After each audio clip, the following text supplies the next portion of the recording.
I'm the key figure in an ongoing government charade. It's a global conspiracy, actually, with key players and the highest levels of power, and that reaches down into the lives of every man, woman, and child on this planet.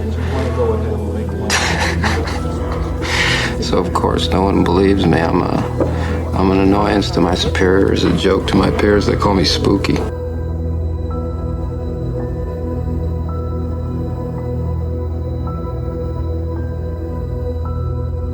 To a cop, the explanation is never that complicated. It's always simple. There's no mystery to the street, no arch criminal behind it all. If you got a dead body and you think his brother did it, you're gonna find out you're right.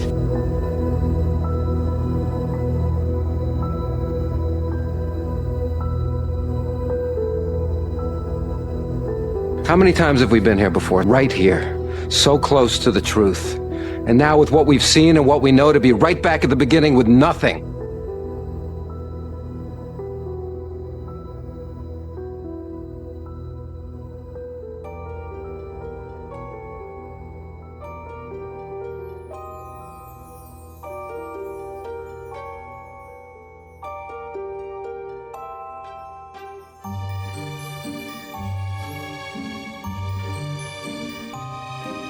This is your nautical lantern on the dangerous seas of darkness.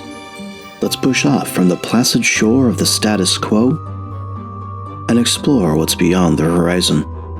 I am your host, BT, and this is Truth and Shadow, your podcast of the supernatural.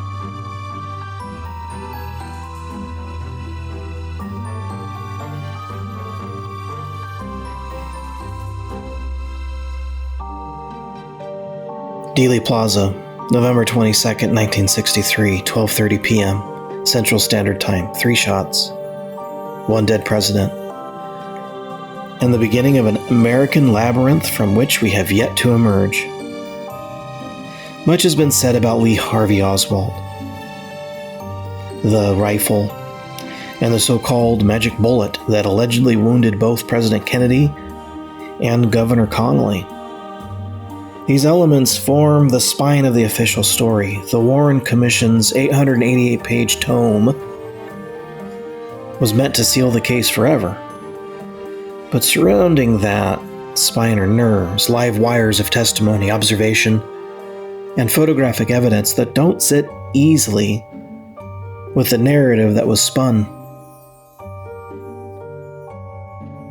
One of those wires belonged to Lee Edward Bowers Jr., a Union Terminal Company tower operator stationed just north of Dealey Plaza. In sworn testimony to the Warren Commission, Bowers stated that he had a pretty good view of the area behind the grassy knoll, what some call the North Pergola area, and observed 2 men standing in the shadows behind the stockade fence minutes before the assassination. Neither men appeared to be watching the motorcade, neither was ever officially identified. But Bowers had mentioned something else. He described a couple of unmarked vehicles entering the parking area behind the fence just prior to the shooting.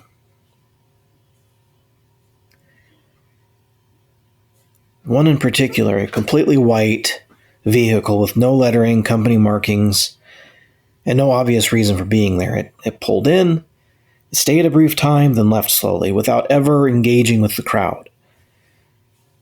Bowers made no claims of some kind of strange mystery, but he merely reported what he saw. A nondescript vehicle in a place where no vehicle should have had any business being there.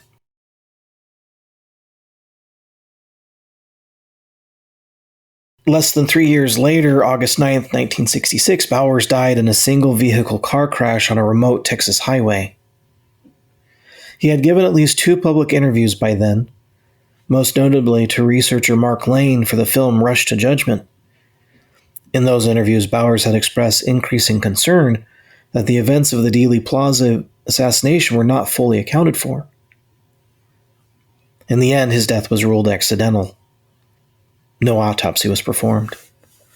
To this day, researchers, both mainstream and independent, will return to his testimony because it wasn't wild-eyed, it wasn't speculative.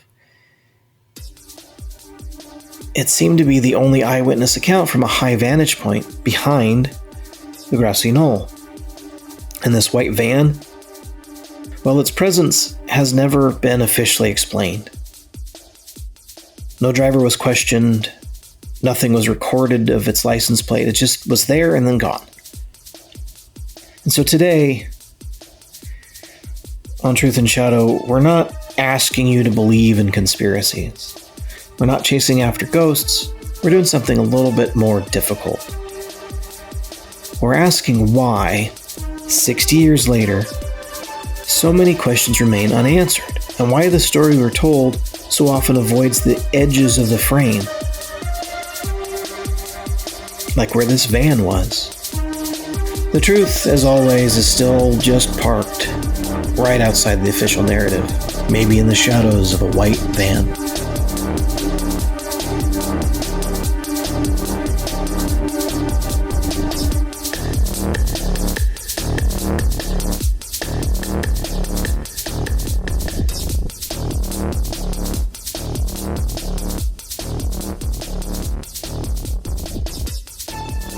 November 22nd, 1963, Dallas, Texas. The sun was high, the crowds were smiling, and the motorcade turned down Elm Street and into history. 3 shots, 1 rifle, 1 accused man, 1 official story. Neat, clean, resolved. But the truth, the real truth, doesn't behave that way. There's a photograph, a quiet one, black and white, a laundry truck parked at the corner of Elm and Houston. It shouldn't matter, but maybe it does, because in that moment, that place, everything mattered. That truck belonged to Clean Towel and Linen Service Company. Not a household name, but it was closer to Lee Harvey Oswald than you might expect. It left a trail, addresses, connections, missing places, and 1 cleaning tag found on a jacket near the murder of a Dallas police officer. Untraceable, unclaimed, forgotten. My guests today are James Day and Paul Cummings. They found the photo. They followed the evidence. They didn't find a smoking gun. They found something more unsettling. A question that has never been answered. What was that truck doing there? And the truth isn't always right in front of us, hiding in plain sight, but it's there waiting for someone to notice. James, Paul, welcome to the show. Thank you so much. Thank you, Brandon. So if we can talk to the audience a little bit about yourselves, Paul. James told me that you did a lot of the heavy lifting for the article that we're going to be talking about. Let's start with you. Sure. I got involved with the Kennedy assassination when I was very young through my parents, who were JFK fans. And probably sometime in 1980, everyone's book that they end up referencing got them started, and that was David Lifton's Best Evidence. I quite frankly couldn't have got through that book if it were not for my mom because of all the medical technology. So that really kind of launched me just going full-blown in the Kennedy assassination. Okay. And James, you were on my show before where we spoke about the Shroud of Turin, but some of these conspiracy theories is somewhere that you like to spend time. Can you talk to the audience a little bit about your interest here too? Thanks for being back on, Brandon. And, you raise a lot of great points that I've been thinking about in your intro. And a lot of those questions, a lot of those are like philosophical questions about where we are like as a country and what we believe and what is truth and things that we're going to be questioning, grappling with throughout our lives. And in this little truck is so many of those questions. A lot of things are coming out that I think Paul and I are still grappling with, especially at the time of the release of files that are happening at the same time. So it's very much on people's minds, the whole assassination. Not that the assassination has ever not been on people's minds. I think it's changed so much of it. I mean, all 3 of us were pretty much came of age right after the assassination. So I'm happy here to be wrestling with some of these questions, but I'm at a place where I'm really wondering about the nature of truth and what that means. And so it's it's exciting to work this out with you today. Wonderful. Yeah, so the audience will see the splash image for this episode will be the photograph that we're talking about, so you can look at that easily enough. But you know, most people they'll see this truck. It's more like a van than a truck, but they'll see this truck and this historic photo, and the main image in it is really the two cars in the motorcade here. But when you're looking at all the people and you're looking at the buildings and you're seeing what's going on here, it would just seem like this truck is another piece of the scenery, right? It's just part of a photograph taken at this angle. But you, Paul, you guys had looked closer at this. And so what exactly did you see at the corner of Elm and Houston? And why did you decide that it mattered? Well, actually, it's evolved over the years. When I first started getting into Kennedy assassination, the Alton's photo, which your listeners are probably viewing or watching, it's really evolved because when I first started, I always thought, because I was a young person and a Kennedy fan, like, what's that truck doing there? And did it beat out a dump truck? I didn't understand why a classy limousine with Kennedy and his beautiful wife are going down this road and this truck's just sitting there. Right. And then later on, as I got older, I got into the media. I was in the media business for over 20 years. And then it became like, well, who was this driver? How come nobody ever interviewed this guy to say, hey, 20 years ago, I was here at the corner of Elm and Houston when Kennedy got assassinated? Nothing. And so finally, about 3 years ago, I said to myself, I'm going to take a look and see, A, who the owner is of this business, and B, who possibly could have been the driver. Right. And so it was kind of, like I said in my intro, the location of this is Elm and Houston. But it's like, what's this, how long has this truck been parked there? Do we have any idea? It's hard to say.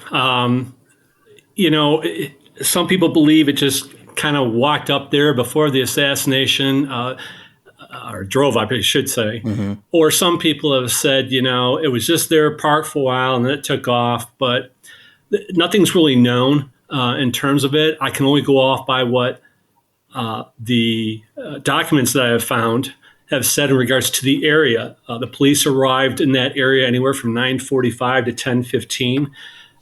Lee Bowers, who was at the tower back behind the school book depository, indicated that the cops were shutting off traffic around his area at 10 o'clock. So it's a ballpark figure. No one's ever come out and said, hey, that van was there starting at 11 a.m. It's just unknown. Okay. Yeah, and so do we know who the driver was? Well, that's going to come later on. There's a candidate that I have in mind. I'll never come out and say 100% I know it was the person. Right. But I think I have a good candidate in mind. Fantastic. And kind of walk us through your steps on coming to that conclusion without, bearing who the name is. Well, based upon trying to find employees, which was very difficult. Also, for someone to be parked there tells me that they have time to maybe hang around a bit. And that would, to me, be someone that would be higher up, that would have the time to be able to, sit aside and watch this parade while they're at work. So that was kind of my process, that I don't think in this kind of situation that it just could be in my opinion, an average Joe, just laundry truck driver. Right. That's where I think it's probably someone that was probably in what I would consider a management position. And speaking of management positions, you guys have traced the owner of the company, and that was an interesting revelation in the article linked in the show notes. Let's talk about this and where they were based and their connection to Oswald.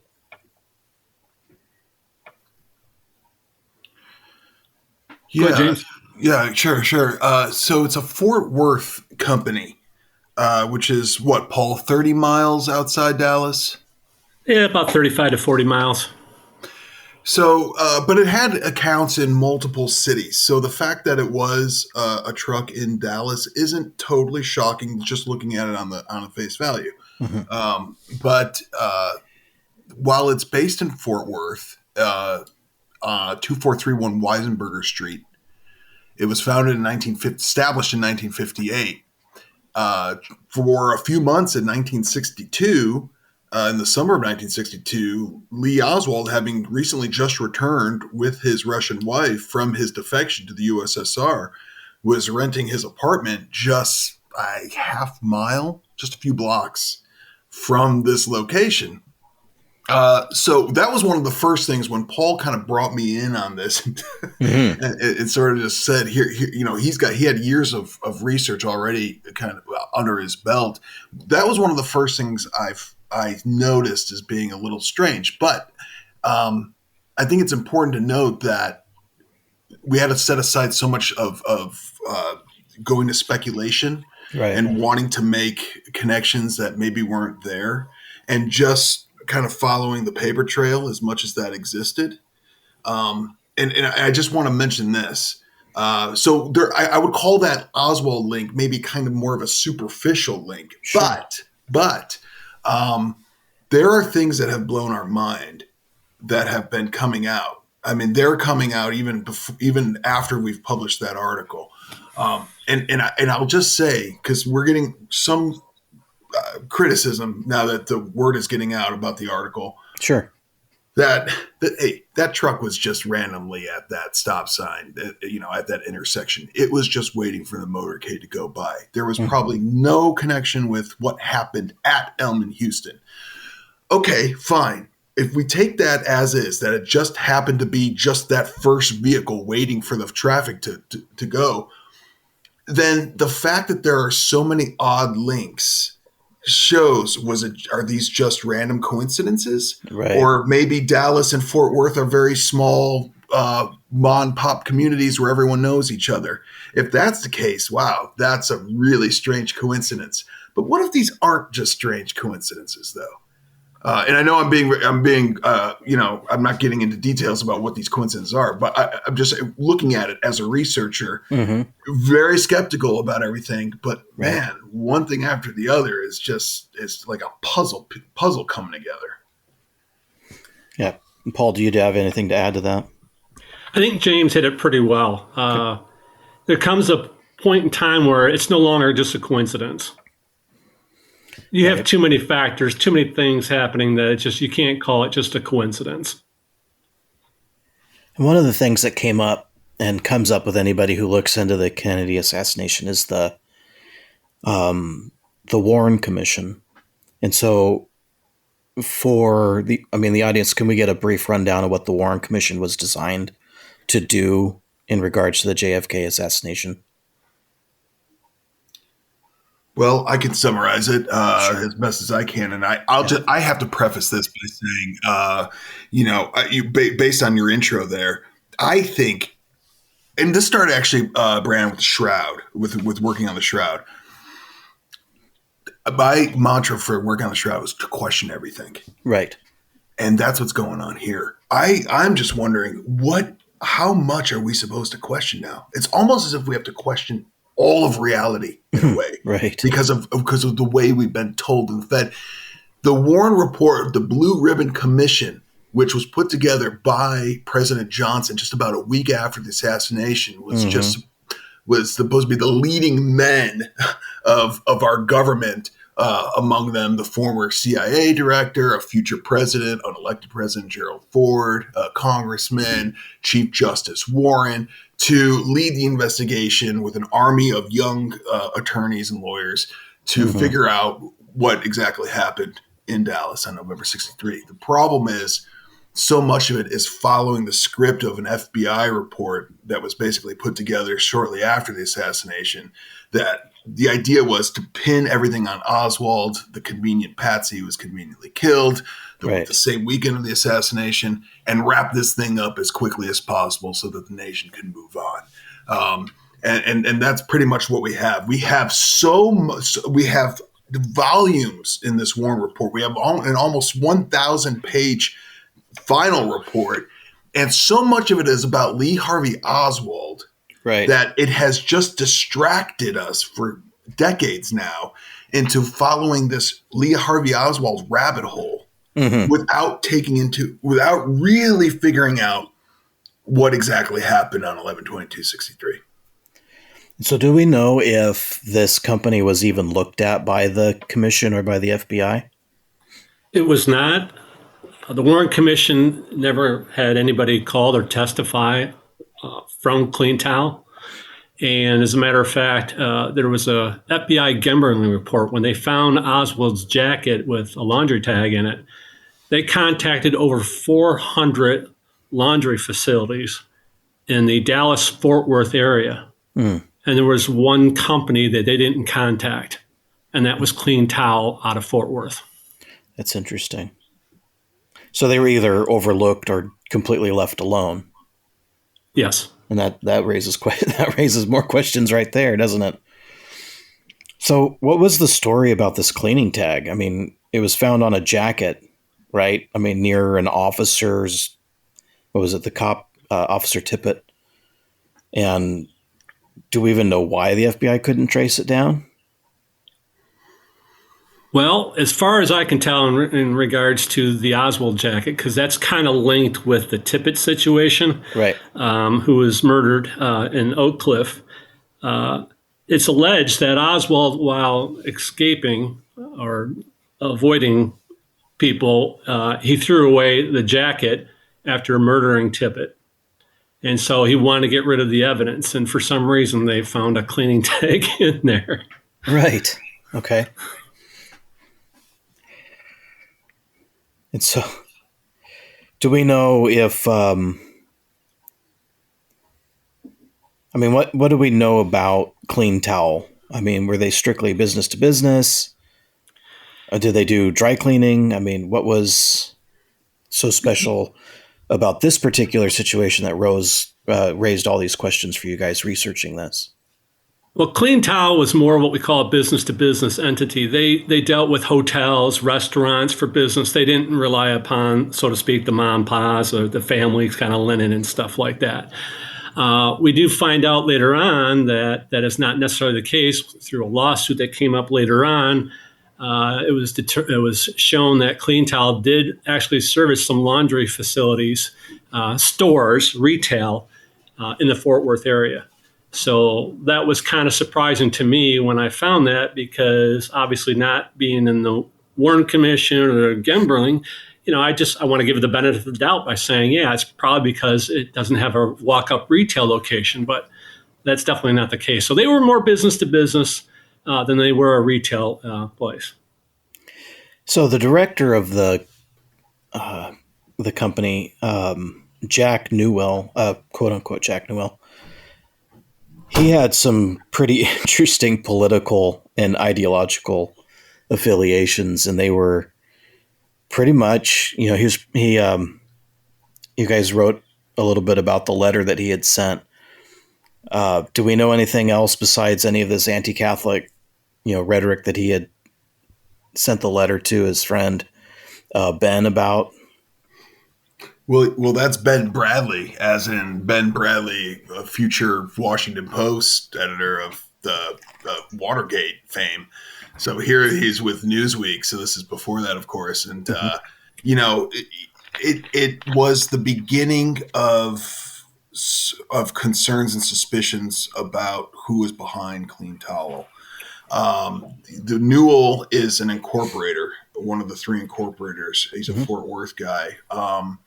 And very vocal in politics. He's very opinionated. But so on the one hand, it was, as we know, the 1960 campaign was very unique in that you had, although Al Smith ran in 28 as the first Catholic, and really JFK, is, as we know, is the first elected Catholic president. And this raised a lot of questions for Protestant Americans and others who saw this as a threat against the democratic process, being a Catholic allegiance to Rome and the Pope and all this.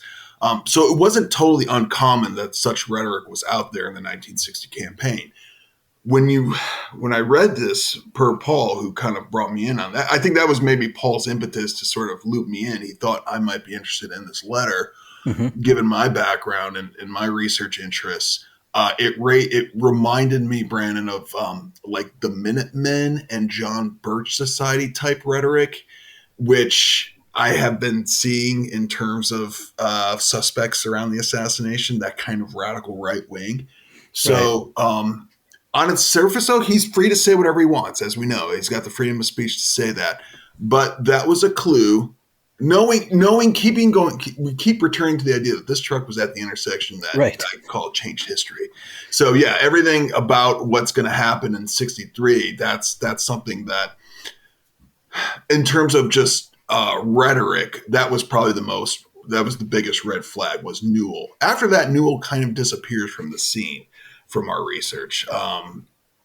But that was an indicator that we need to keep our eyes on allegiances and alliances within the Clean Towel, umbrella. Yeah, I think there was something interesting here was how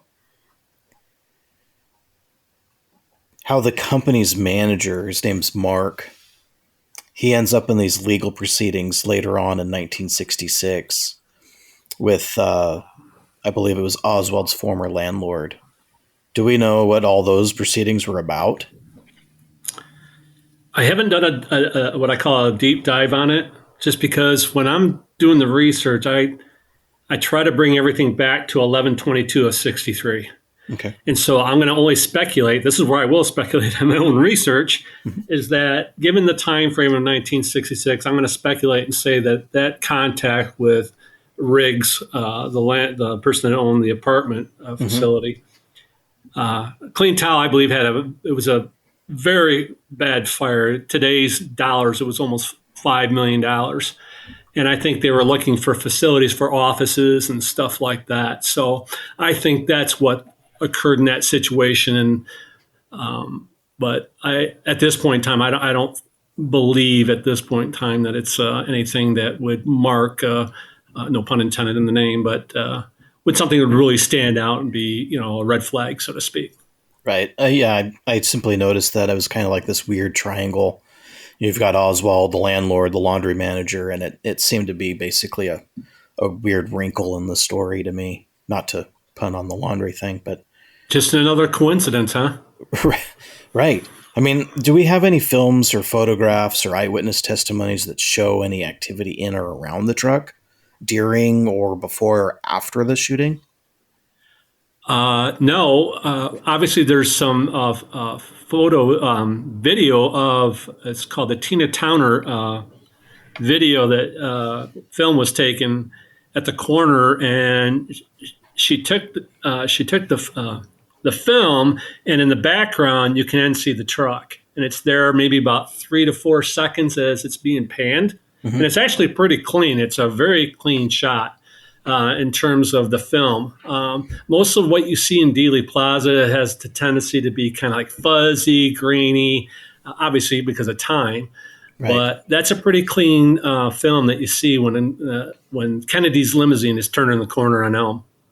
Right. I mean, it's just if somebody wanted to basically be invisible in Dealey Plaza that day, it's, maybe somebody watching, waiting, I don't know, coordinating. A vehicle like this would probably be pretty valuable. I mean, as a speculation. Sure. So do you know if that truck had any access to any other restricted areas that day? Alleys, loading zones, employee access points? I mean, did it have mobility that others probably didn't? Not that I'm aware of. I had contacted, was very fortunate through my research. I actually was able to meet a family member whose father worked at Clean Towel during the fire. I was hoping he would work there a little bit earlier, but he didn't. But he did tell me something that was very important and helpful, and that was he was a driver for Clean Towel in the summers of 1967 and 68. So when I was able to contact him. We conversed during email. He was able to provide me some information that I couldn't have gotten. One of them being is that when I first talked to him, he's like, "That's way too much laundry for that time of day."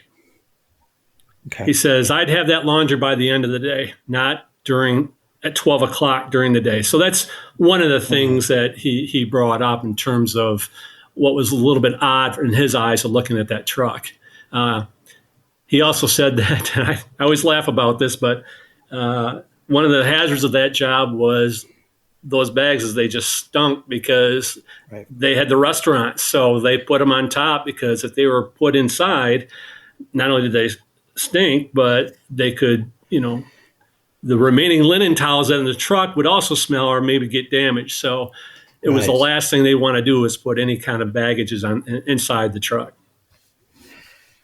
Yeah, something that was kind of curious to me was, do we know if the Clean and Linen Towel, that company, do we know if they used a system that wasn't like the same with the other traditional cleaners in the area? Like, did they operate? Not that I'm aware of. Okay. It just seems like the deeper you guys were digging into this company, the more odd coincidences started appearing. Do you guys ever feel like, as you're looking at evidence, that stuff was like just popping up and you got more rabbit holes than you were ready for? Yes. The fact that while the incorporators are Fort Worth guys, the actual owner of Clean Towel is out of California, down here in Southern California. Right. Which is itself, it's not again, not a coincidence. He had a business up in Fresno. He had a business in Illinois. He had a business in Fort Worth, Clean Towel. He was a laundry guy, manual turrets. So his whole, career was in this industry. Again, not entirely odd. But looking at, now this is 1940s, 50s, early 60s Los Angeles, which is a different city than it is now. It was more families. It was more affordable. So where he is based, which is kind of like Beverly Hills, Hollywood area, that would be so astronomical to be living there now. But okay, that's not shocking either. That's kind of a normal neighborhood at the time. However, Turrets was in the oil business, we found out. Haven't really been able to dig much into what exactly the company was doing, where it was based, etc. But he and his the lawyer who had power of attorney for Clean Towel, which is mentioned in the article, they're both Beverly Hills guys. It's interesting to me that again, not without going into speculation here, Brandon, but the location of Elm, Houston, knowing that the actual owner is Southern California, Beverly Hills, there's some oil interest there. There is a suspect who was arrested, who was wandering around the building right next to where the truck was. He was ultimately released, but this guy had recently changed his name from Eugene Hale Brading to James Braden. Mm-hmm. And he was also a Southern California guy who just happened to be in Dealey Plaza on the day of the assassination. He had a long arrest record as it was, but he was also in the oil business. He gave his office as just in Beverly Hills on La Cienega, just a couple of miles from where Turrets and the power of attorney are based. I thought that was interesting. An anomaly is also the same address he gave is Melvin Belli's Southern California address. Belli would become the attorney of Jack Ruby, just coincidentally. Right. So, and there's more too, that seems to be unfolding. But how much of this is, again, coincidence? How much of this is planned? The fact that there's so much Southern California footprint happening in Dealey Plaza. Not that there were a ton of people in Dealey Plaza anyway, There really weren't. So it's sorting through all of this. In a way, it's like separating the dirty linen out and doing it in such a way that is challenging the official narrative. And as Paul likes to say, we're dealing with names that we really have never dealt with in the assassination research before. Okay. Yeah, I mean, as I look at the photograph here, I'm looking at it. Basically, the vehicle's white. Other than its logo, it's pretty much unmarked. And like you said earlier, Paul, did it beat out, a garbage truck or some other kind of thing? And so, it's like, if we were to think about this and think of the strangeness that was the JFK assassination, what could we say? Could we say that we're looking at maybe a vehicle that's staging as maybe cover for an intelligence agency? Do any other companies in the area match the profile? I mean, are they the same kind of vehicle with, unmarked with the logo? Well, the truck in itself, being there, I think one of the things that people in the JFK, if you know a little bit about the JFK assassination, is they often want to put things into a box. Okay. Was it the mob? Was it the CIA? And what I often tell people is this: people wear many hats. Mm-hmm. I'm not just a dad. I had a career. I have hobbies. I like to golf. I like to do things. So that's one of the things I try to people to think about, is because I think a lot of times if they have been reading up or are familiar with the JFK assassination, they want to box it in. And I just don't think you can box in the Kennedy assassination at all. Yeah, that's fair enough, because even the murder of the police officer Tippett was kind of a strange situation. It didn't seem to match. We say that it was, Oswald kills this guy as he's escaping. He takes off his jacket, like you mentioned, and he gets rid of his coat. But it's kind of a strange, it's like finding an unburned passport at Ground Zero on 9/11. It seems weirder to me than it really is. Yeah. Also, his wallet was also found near the shooting of Officer Tippett. Very clean. It's very clean. And, it's summarized by, we were looking into a little bit into the city manager located in Dallas, who would have hired Clean Towel to do business to business, say for government buildings or anything near the area, just leaving no stone unturned. But this particular gentleman actually was interviewed in the Warren Report because he was actually technically the guy who hired the police chief. So that's why they brought him in. But he said something, I think, he just said something I think is just a giveaway for a lot of the thought process down there that weekend, which was, we want this wrapped up as soon as possible. I don't think Dallas, the people of Dallas wanted this on their sort of resume, and they've never really been able to shake it. I mean, they've done a good job, I think, lately. But that's always in the back of our minds about that city. Right. So how clean can we make this? How cut and dry can this be? The problem is that there were 3 killings that weekend. There was the president, there was Officer Tippett, and then there was Lee Oswald. Right. And if you want to just wrap this up in a nice bow and say, we're done with it, it's over, you can't ignore these other murders and explain those away and have everyone believe what they're telling us, when there's just too many questions, too many files that have been classified for decades. Right. If I remember, one thing that was kind of weird in the assassination story is the story about Oswald going down to Mexico a handful of weeks before.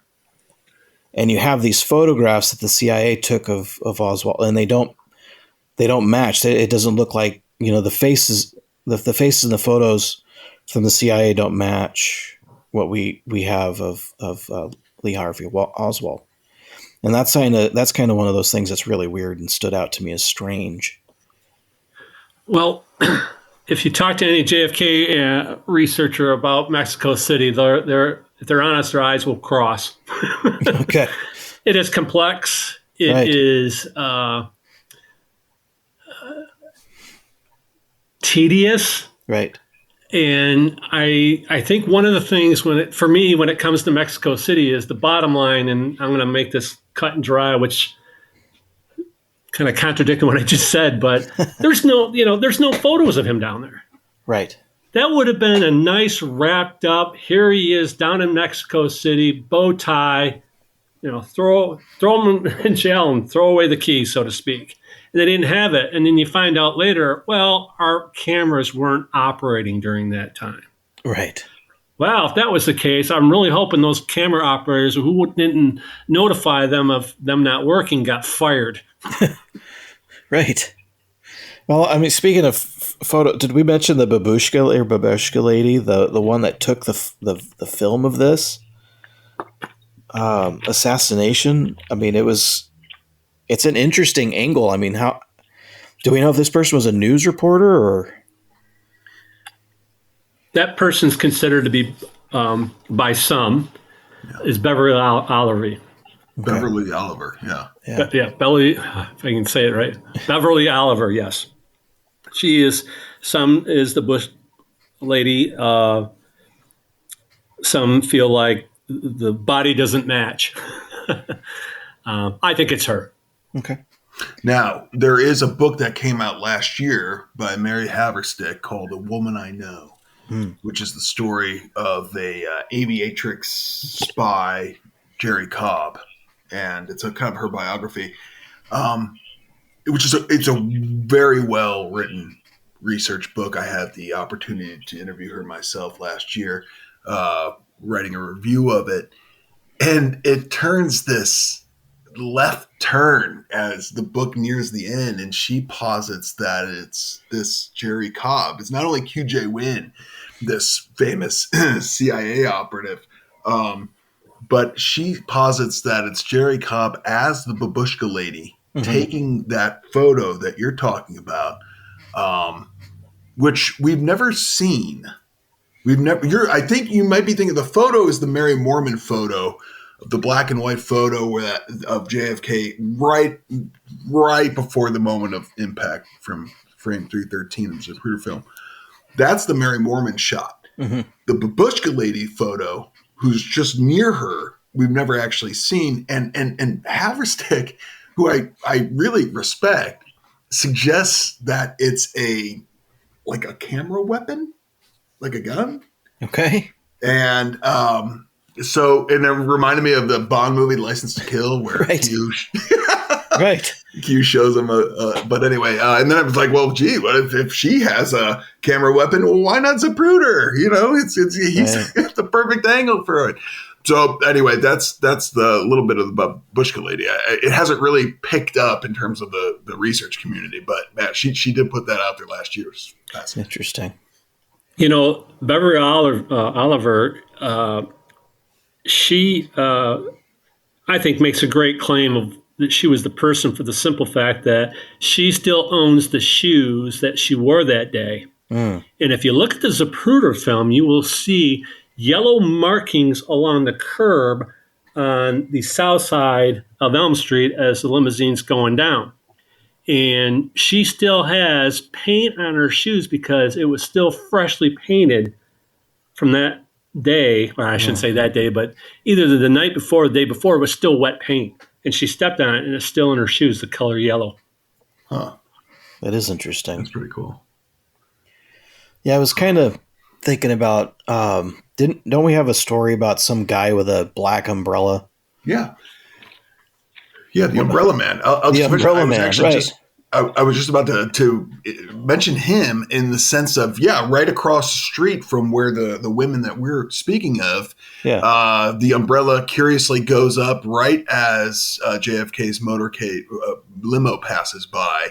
and he's standing next to a man known in the community, in the research community, as dark complected man who something has a radio on him. But my point here is twofold. One, it's supposedly a sign of protest, like some British protest symbol, dating back to when Joe Kennedy was ambassador to England. And like, I'm just so tight. Like being, Sure. I'm in my early 40s now, and so I was 19 when the trade centers went down. Yeah. And to see what happened after that, with Iraq and everything, and just starting to question what everything I thought I knew about America and my government and my country. I'm really getting tired of just being fed just scripts. Right. They supposedly brought this umbrella man to the HSCA when Congress reopened the case on the investigation of the president in the late 70s. Okay. There's video of him testifying. Supposedly it's this guy, and he has the same umbrella with him 15 years later. Right. I don't even know where my umbrella was from 2 months ago. Yeah. No. Right. I'm just so sick of the scripted lies, and I know I'm kind of sounding off here, but it's just I really hope, because you're looking at young representatives and young congresswomen and congressmen out there who are like even younger than me now, and I'm just hoping that they want to see the truth, because, and I'll be curious what Paul thinks about this. I've actually come to love my country more, right, and kind of identify more as a patriot about what our country is by studying the Kennedy assassination. I didn't expect to become kind of so involved. I loved history, but I didn't become so involved in.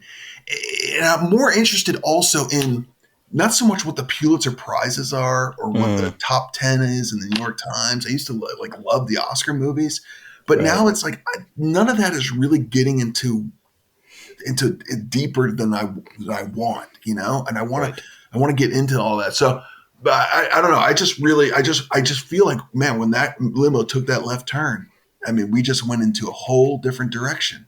I really wish I could go back in time, not like Stephen King did in his novel 11/22/63, but to actually go back and you can't change it, just to kind of like observe as much as you can about what happened, but to really say, like, Jack, I mean, and Jack Kennedy's not a saint. RFK wasn't a saint, but they didn't deserve that, and just to say, like, justice for you. I'm trying here, man, I'm trying to save your name, because he was really trying to do stuff, Right.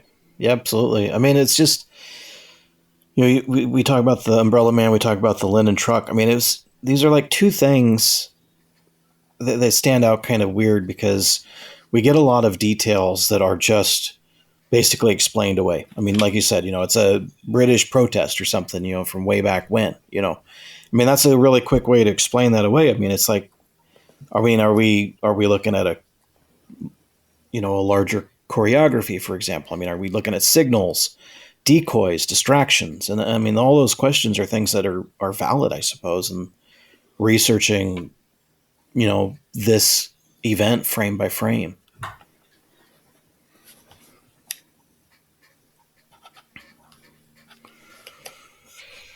Let's see. I mean, even the paint that Paul mentioned, right? A researcher, Brian Edwards, suggested, that paint was possibly, it's an anomaly. Why would there be fresh paint along the street right where the assassination happened, unless it was, a kind of marker? Let's call it what it is. I mean, we don't know, but we don't have any other. I mean, because like putting down a path for a police parade, I mean, or a presidential parade would probably be a pretty common thing to do back in those days. But we don't have paint somewhere else, right? This is kind of a unique area. Well, it's like Brian Edwards said, do you really need a yellow line to tell you there's no parking allowed on that road? Right. He's right. I mean, it's kind of ludicrous when you start looking at it. The other thing I think it's important to point out is we have the advantage of time now. We can go back and look at these things that apparently they weren't able to do because they're rushed to judgment, using Mark Lane's terminology and book, so to speak. But there was a rush to judgment to do this and to do the evidence. And I think what my personal belief is on it as well is Lyndon Johnson had an election to get wrapped up before he was going to run. And so they wanted the war report all nice, needy, and tight before the 1964 election. Yeah, that's just.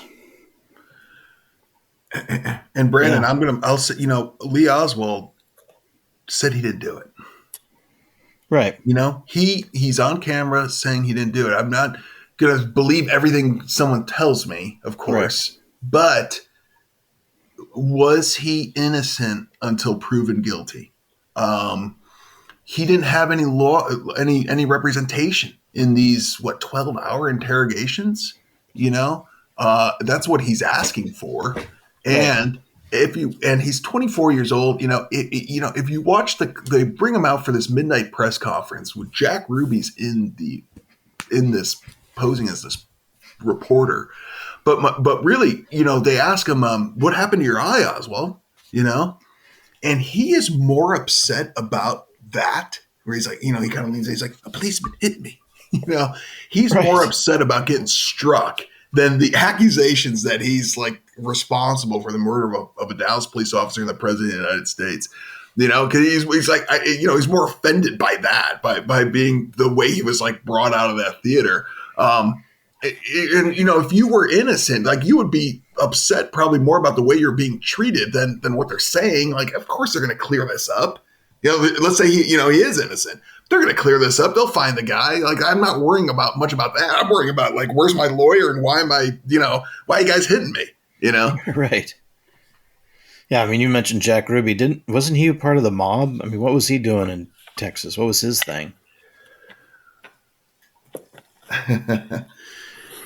I think we're going to see more of Ruby when we bring more articles out, just by mere propinquity with the individuals that we're finding. But he is a Chicago guy, born Jacob Leon Rubenstein. And he wasn't, I don't know if you would necessarily call him mobbed up per se. I mean, he was a legitimate business owner. It was it was a club, the Carousel Club, but he certainly knew individuals. But he, for instance, the night of the assassination, he went to his synagogue for the memorial service that was for the president. I think he's saying the official, again, we're told the official story is that, he took out Lee Oswald to save Mrs. Kennedy from having to come down and testify at Lee Oswald's trial. Sure. But he is doing a lot of suspicious activity. That guy did not sleep. When that assassination happened, he was out hitting pavement. He was doing some kind of pseudo gumshoe detective work / investigative journalism. What he's doing that weekend, is its own thing. But the fact that he pulled that trigger and was successful in that means you can't dismiss him from the narrative. But you have to be very careful about it in order to really kind of maybe draw a conclusion. And I tell you, we're still uncovering things. The article is just the first introductory article, I think, of a few that are to come. Okay. But Ruby keeps showing up in the research. Now, Turrets was Jewish, and the power of attorney for Clean Towel was Jewish. They were Zionists, so that's an important thing. And there's a lot of language the weekend of the assassination, or after Ruby is incarcerated for shooting Oswald, that he's talking a lot about a pogrom against the Jews, and that he was doing this for the Jewish people. That's really on his mind. So we're starting to see some links between the community of Fort Worth, Dallas, and Los Angeles. In terms of the Jewish community and the links that are starting to form there. Well, so far as we know, I mean, they're working on releasing some of these JFK assassination documents. Going forward, what are your guys' thoughts, opinions, hopes, and ideas that'll come out of this Well, I'm going to call it an investigation to release the documents. You're gonna. Oh, well, I'm conflicted on it. I believe releasing the documents should be done for the simple fact that it's the law. So how about following the law, which has not been done for quite a while now until recently? So getting the documents is very important. I think a lot of research will tell you that there's not going to be quote unquote the smoking gun in the files. And there's not, but what the files are going to let you do is fill in the puzzle. That's what it's going to allow you to do. So that's going to be very important. But in our case, and what we're researching, I would be very surprised if any of those names got released are people that we've been looking into. So far, it has not been. Okay. Yeah, I'll mention there's been a heavy CIA emphasis on these files that are coming out. I think a lot of the researchers, or even, if you've spent time with the investigation, it's the FBI is probably the more interesting department in terms of where the files are coming. Okay. So, those I think are still yet to be released. There's a lot of other agencies than just CIA, but unfortunately, again, it's not. This isn't the assassin. Yes, he got shot that weekend and died, but this is not the assassination of Lee Harvey Oswald. This is the assassination of President Kennedy. Right. So if we can get ourselves out of this Oswald kind of quagmire, we might be able to kind of see things with more perspective. I think, and this is where looking for addresses, looking for names, looking for obscurity, because, there's databases at our disposal where you can plug in that kind of information that wasn't available 40, 50, so that first generation of researchers who came out, Mark Lane and those folks. We have that capability now to punch in information, archive information on the web that might start leading into some connections. Yeah. I was going to say, just adding on the FBI angle, one of the things that why researchers are also very interested in the FBI files is because the FBI were very meticulous in their note taking. Something that the CIA documents weren't necessarily done with. So I think that has people kind of interested because of them being meticulous, and also for the simple fact that, we find out later on after they announced the release of the records, oh, by the way, the FBI found these 2,400 files that weren't there before. Right. Now, we find out part of the reason why is because they digitized records and found things. Mm-hmm. So that's great. Right. But those files from the FBI have still not been released, and I think they're going through NARA right now, and hopefully they're going to get released here at least within the next month or two. Yeah. Fantastic. My final question is, anything we're going to be expecting from either of you guys in the future? Any particular articles that we're going to be looking at, and then how can people get put on your list? I mean, James, I get the emails from you whenever you guys post one of these articles, so I get them pretty regularly. But let's just talk about where people can find you guys and things that we're expecting coming in the future. We're in the process of starting the next article, or the first article, I should say, because the first one's more of an introductory. Yeah. And we're starting that process now. Don't have a timeline. Don't like timelines because of James just talked a little bit earlier. We're starting to find some things that we didn't find in my research or earlier. So we need to put those things into context, or maybe reevaluate what we're seeing. Probably not, but it's the details that you want to be consistent with. And so that's what I'm looking for. The next article is it's going to be a detailed one, and hopefully we're going to be able to get a little bit more background on some of the players that we talked about in the introductory article.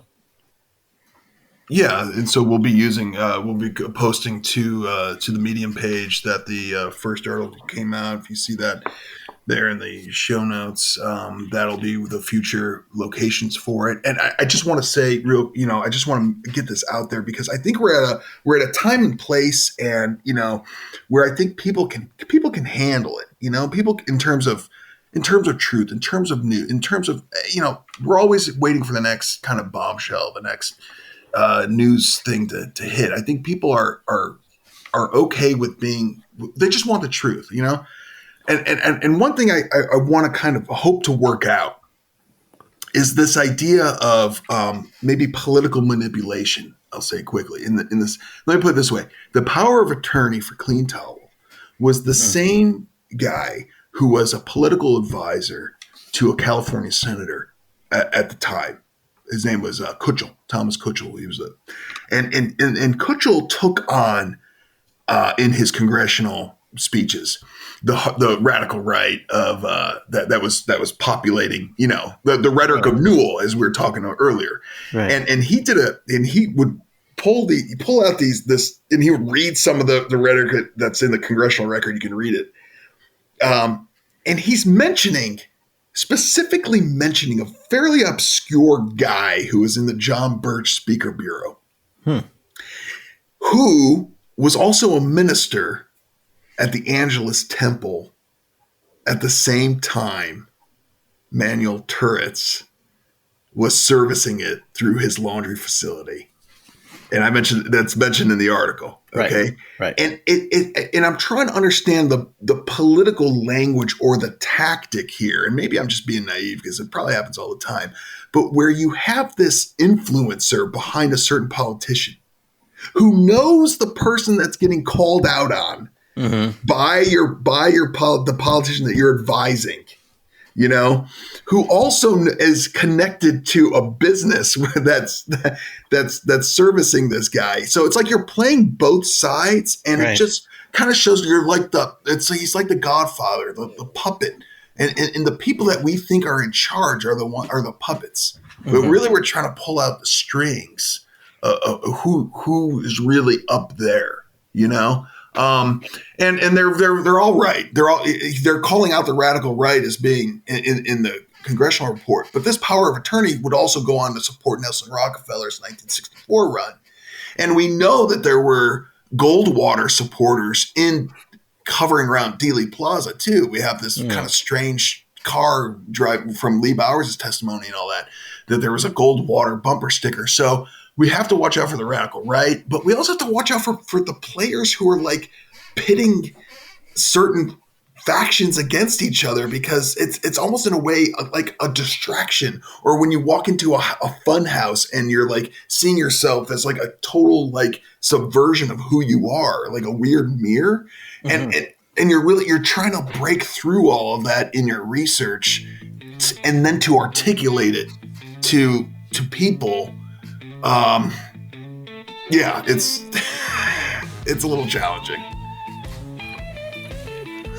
Yeah, I mean, that's fantastic. I mean, I appreciate you guys coming on the show and just talking about this article and just spending some time with me, helping me, address some of the questions that I had. The article is going to be found down in the show notes at the corner of Elm and Houston. What was a laundry service truck doing at the intersection that changed American history? ?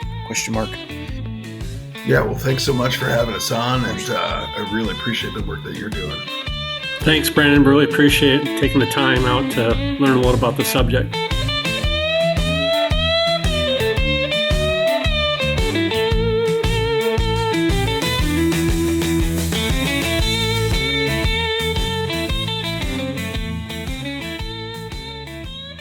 Thank you for listening.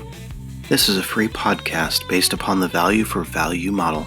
If you find value in this, or any episode, you can return that value by liking the show, subscribing to this channel, leaving a review, or sharing with a friend on your social media accounts. You can also donate on my website. Thank you again. This is BT for Truth and Shadow Podcast. You are the light in the darkness.